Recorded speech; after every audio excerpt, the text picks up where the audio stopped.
Goeiedag! Good day, fellow South Africans.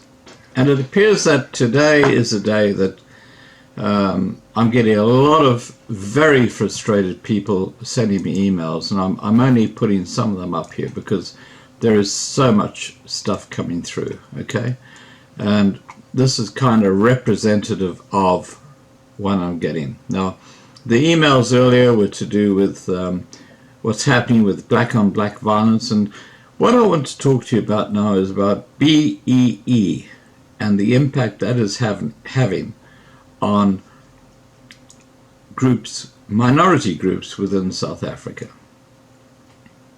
And Henk wrote to me, here's a shout out to Henk. He said, Scott, I've been wanting to send this email a while, but only recently tracked down your address. I'm a business owner in South Africa, and the unfairness we face has just become unbearable just because I am not black. And I should also, and this is me talking, not Henk talking, and also because you're not corrupt. Because most black business, doing business with government today is corrupt. There are deals being made in the background. There's no question about that. Okay, sorry, let me get back to Henk and what he says. My wife and I have done nothing short of contributing to the success of South Africa, but over the last 25 years we have been punished for our efforts. We started a school for special learners and are now part owners, helping kids that need a slightly longer runway to make a difference and have an impact in society.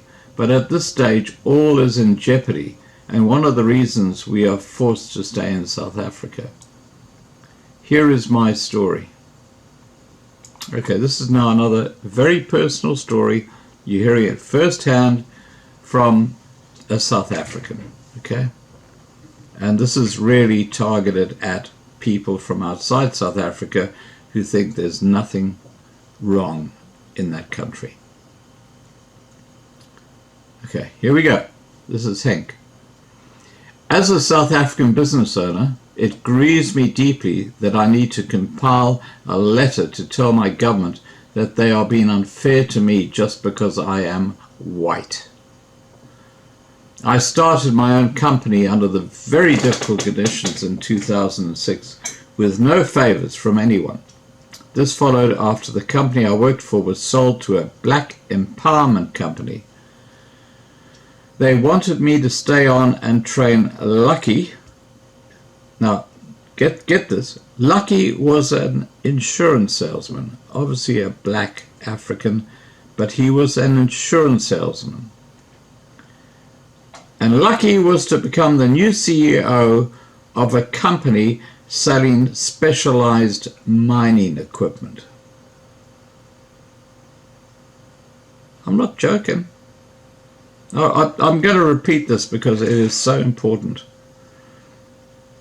I started my own company under very difficult conditions in 2006 with no favors from anyone. This followed after the company I worked for was sold to a black empowerment company. They wanted me to stay on and train Lucky, an insurance salesman, to become the new CEO to a company selling specialized mining equipment. Yep, you heard that right. This is BEE. This is complete incompetency, and why South Africa is just going.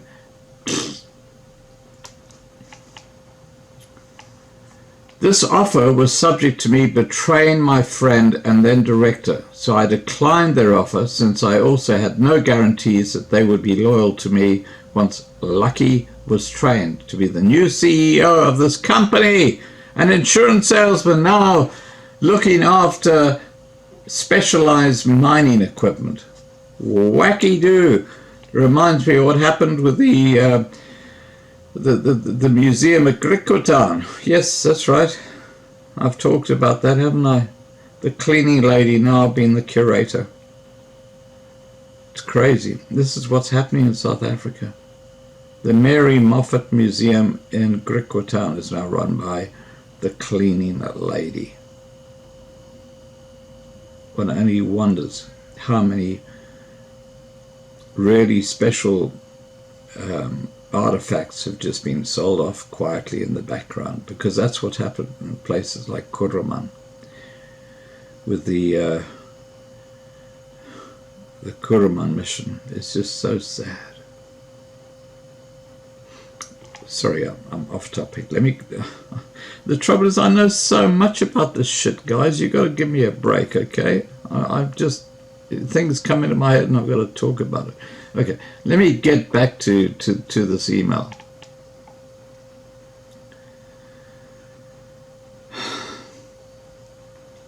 This offer was subject to me betraying my friend and then director, so I declined their offer since I had no guarantees that they would be loyal to me once Lucky,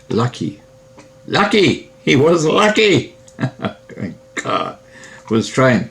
This left me overnight without employment or any means of income. I had no choice, so in a way I was forced to start my own company. Well, good on you, buddy, for doing that. Through hard work and grace from above, certainly no grace from my government or any other organizations, we had a very good first year, and in no time I had more than 20 employees. I applied through all the correct channels for skills development grants, but in hindsight I realized that these were only applicable to black companies. We paid thousands to companies that submitted on our behalf, but it was all fruitless. Just now I'm reading the following, which grieves me even further. I've highlighted the words that matter to my government, if I can call them that, since serious doubt exists if they care about the fate of any white person in South Africa. And I agree with you, buddy. I totally agree with you. This white government is, this black ANC government is feral, absolutely feral. And this is an article by Marlene Arnoldi, and she talks about small companies secured 6 contracts within months of charter's implementation. And this is an article that's, let me see, apparently it's just over a week old. It's dated the 20th of March 2019. Black-owned mining services company MMUTLE Mining Projects, okay, I'll say that again, Mutley Mining Projects, that's MMUTLE, so if you Google, I'm sure you'll find more information on this, has secured 6 contracts with different mining companies since Mining Charter 3 was gazetted in September 2018. In December, Mineral Resources Minister Gwede Mantashe published the implementation guidelines of the Charter, which demands the mining industry implement ownership, mineral beneficiation, procurement, and supplier development requirements as part of their license to operate. You can see the whole thing has been tied up as racist. The whole of South Africa is completely racist. The third iteration of the Charter places specific emphasis on procurement from black-owned suppliers and service providers, with Mutley Mining reaping the benefits thereof. Industrial engineer John Mutley says Zizwe Open Cast Mining, which bought out Fraser Alexander Bulk Mech, which previously employed Mutley as a contract manager, provided him with the necessary skill development and support to establish an independent mining services company. Additionally, the National Empowerment Fund provided Mutley 13 million rand for plant, equipment and working capital. Nice if you're black, isn't it? Anyway, continuing. The changes to the mining charter requirements around procurement targets for mining companies gives small businesses like mine a chance to participate in the economy, said Mutli, adding that small companies are now able to bid on a bigger platform with big companies that will partner with and incubate small businesses. Mutli Mining now employs 73 people. Well, when you're given over $1 million US, just for the hell of it, you could afford to employ 73 people. Some of its recently awarded contracts include work for Impala Platinum in Rustenburg. There are no more words to describe exactly how we have been discriminated against. I cannot even secure what legally becomes me for developing skills, but black-owned companies are provided millions to kickstart their small, medium enterprises. It is an unfair principle that are driven by my government. Well, buddy, it's not your government. Forget that. It's a racist government. The ANC government is racist and it's corrupt all the way through. So don't be surprised about what's going on. Anyway, getting back to what he writes, he says, the second thing that livers me is the amount of strikes in our country and how this directly impacts my business. As I'm writing this, the strikes at Mittal is again affecting us, since they cannot deliver the steel we require to fulfill our contract obligations. They strike and burn down everything until you give them coal to burn to produce energy. Then they fail miserably. The thing is the level of entitlement by blacks you employ. They have the right to be late for work because there's always an issue with the transport or trains. They have the definition of previously disadvantaged, can be compared to the guy waiting for the train that he burned out yesterday. We see so many examples of that on my channel. Once past the being late for work, you struggle being strict with them, since any warning towards them is immediately turned into you being a racist. There's the R word. Yay! The R word. Just pull out the R word, okay? Let me repeat that. What you've got is an employer who's got a black fellow who arrives late for work and he's not doing his job, and as soon as you have a go at him, you are a racist. This is South Africa today, okay? And I'm sure there are tens of thousands of employers in South Africa, and I'm talking about white employers in South Africa, who would just mimic the words of what's being said here. The country is going absolutely down the chute. Anyway, he continues. Let's get back to what he says. They want to leave for site around 9 a.m. Get to the site at 11 a.m. Midday is lunch until 1 p.m. Then work 1 hour before telling you they need to leave site no later than 2 p.m. or they'll miss their transport. So production in South Africa now means working 2 hours for an 8-hour salary. And this is if you're lucky. And the 2 hours on site is not hampered by load shedding, which will prevent you from doing any work during the time, to no power by our state-owned Eskom. Now, look, I've got to intercede here. Okay, I've got to say something. When I drove through South Africa in 2011, and I drove from Johannesburg through Mafeking down to Griquaton, and from Griquaton I drove down to Philippolis, and then from there I drove down to the little towns leading to Cape Town. And on that route I saw so many of these called stop-goes, as they're called on the road, and they're all African controlled. There wasn't a white person anywhere near them. And what actually happened was with the stop-go in South Africa, they shut off one side of the road, which they're supposed to be working on, and the traffic is then sent through the lane that's open, and that works both ways, which means what they have is traffic lights. So you've got to wait till the traffic light goes green so you can go through.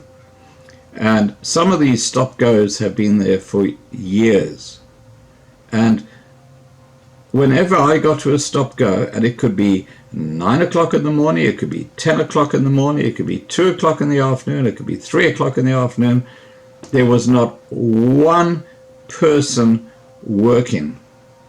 What you had was all the people who were supposed to be working on fixing the road, sitting down, drinking tea or something else, smoking, chatting, talking. There was no work happening at all. Now, I'm talking about 7 years ago. Nothing is changing. This is what is going on in South Africa. It is a complete dead carcass. Okay, I'm sorry, I'll get back to this fellow's email. To date, my government has only made it more difficult for me to conduct business and to manage my small, medium enterprise, or SME. We keep on hearing our SMEs will be supported, but we've learned from habit and experience that when the government says we will support SMEs, they're really saying we will support black-owned SMEs. It's simply unfair. And what this guy is saying is absolutely what is happening in South Africa. Otherwise, I wouldn't be reading this to you. The following is words directly from Labour Relations Act 66 of 1995 and our Employment Equity Act of 1998. Maybe you can make sense of it and or understand how this can be considered fair. And then he says, these are the sections which you can just as well write in white text on a white black background because it becomes invisible. Remember that ANC book that I did which had nothing in it? It was all just blank pages. That's what Henk is talking about. And he's right on the money. Okay, so let me get back to what he says. These are sections that you just as well write in white text on a white background, i.e. it becomes invisible. Because our black government, I've attached the actual act since there may be disbelievers, unless they read it themselves, white equals invisible in South Africa. Okay, he goes on to say section 27, which is the chapter on fundamental rights in the Constitution, entrenches the following. 1. Every person shall have the right to fair labour practices. Chapter 2 of our Employment Equity Act 1998 says, point 5, every employer must take steps to promote equal opportunity in the workplace by eliminating unfair discrimination in any policy or practice. And in point 6, and in brackets 1, no person may unfairly discriminate directly or indirectly against an employee in any employment policy or practice on one or more grounds, including race, yeah, you heard that, race, includes white people, gender, sex, pregnancy, marital status, family responsibility, ethnic or social origin, color, sexual orientation, age, disability, religion, or HIV status. Conscience, belief, political opinion, culture, language, and birth. Okay, they cover a huge gambit of things there, but clearly the Constitution says that what the South African government and the ANC are doing is unconstitutional. Okay, getting back to this email, then my government followed up with this contradiction, which should be written in big, bold, black letters. 2. It is not unfair discrimination to A, take affirmative action measures, or B, distinguish, exclude, or prefer any person on the basis of an inherent requirement of a job. For those of you who are familiar with the terms affirmative action measures, it implies to advertising a position where only black people may apply, and there are millions of these examples out there since 1994. How is this not an infringement on the rights based on color, race, ethnic, or social origins, which are set out in the Constitution that was signed by Mandela?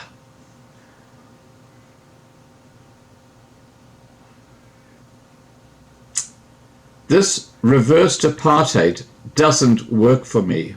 I stole nothing from no one, and if you really think about it, they developed nothing worth stealing anyway. I'm tired to be discriminated against, with black EFF and BLF leaders suggesting from social platforms that we should be killed like dogs since we stole something from them and my government is doing nothing against them. I don't care about the colour of my government, but I do care about the true colours of their fairness, which at this stage is tainted beyond belief.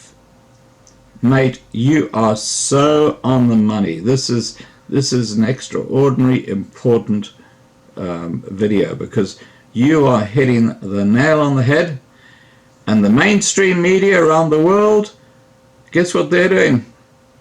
They're doing, I'll show you for a second, they're doing this.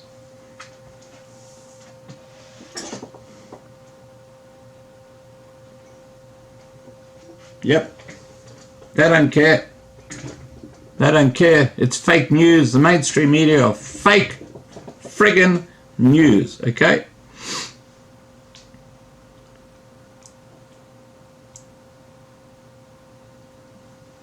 And you know, we've talked about Discovery, that system which is going to offer shares, but only if you're black, if you open up a banking account with them.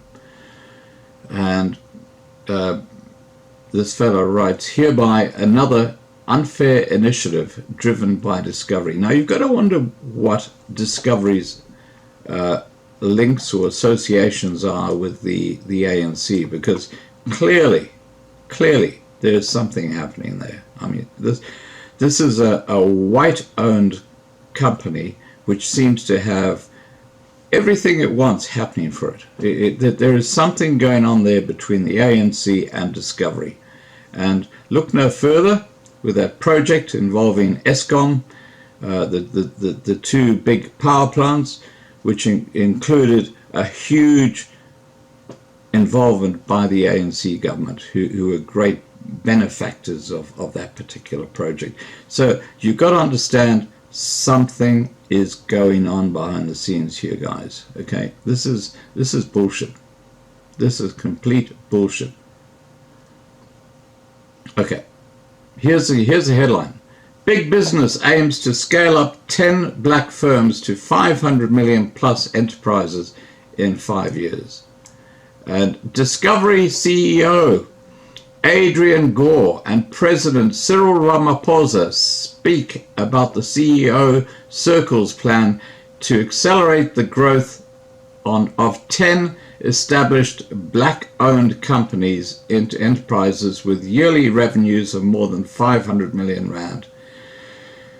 Camera work and editing, Darlene Kramer, recorded the 28th of March 2019, which according to me is yesterday. Okay, so this article is hot off the press.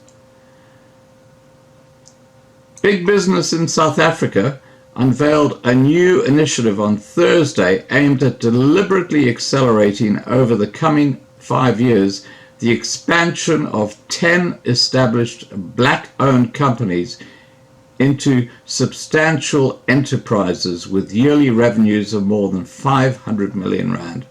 Discovery CEO Adrian Gore outlined the project at a function in Johannesburg attended by President Cyril Ramaphosa.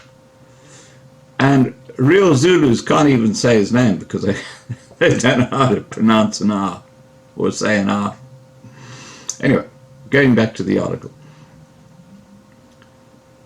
Adrian Gore said, the initiative would seek to leverage the procurement, financial and mentorship muscle of the CEO circle, which includes business leaders from some of the largest corporates operating in South Africa. The CEO circle draws its members from Business Leadership South Africa, BLSA, and has already capitalized the 1.4 billion South African SME Fund, which was established in 2017 to provide venture, growth and impact finance to black entrepreneurs and small and medium-sized enterprises. Have you noticed that they actually define the market of people that are going to be benefiting from this stuff? It's always black, isn't it? It's quite crazy. I mean, this is so racist, so discriminatory. And I'm going to go off on a little bit of a tangent here because I need to. Okay, I just get over it. I need to. The South African Human Rights Commission is so friggin' racist. And here we've got the black government being racist. The SAHRC, or the South African Human Rights Commission, have basically turned down applications against hate speech against Malema, and the BLF are now claiming that the SAHRC are biased because they're still pursuing them. This is so politicized at so many levels, it is just disgusting.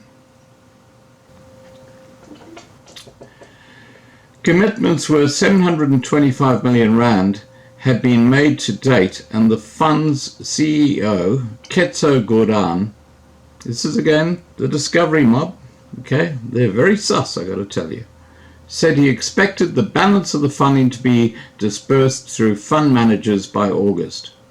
BLSA has also launched BLSA Connect, an online trading platform that will be seen to facilitate market access for small business into the supply chain of the association's large corporate members. Support for the accelerated development of established black-owned firms had been identified as a remaining market gap from the CEO Circle shareholders were well placed to close, Gore explained.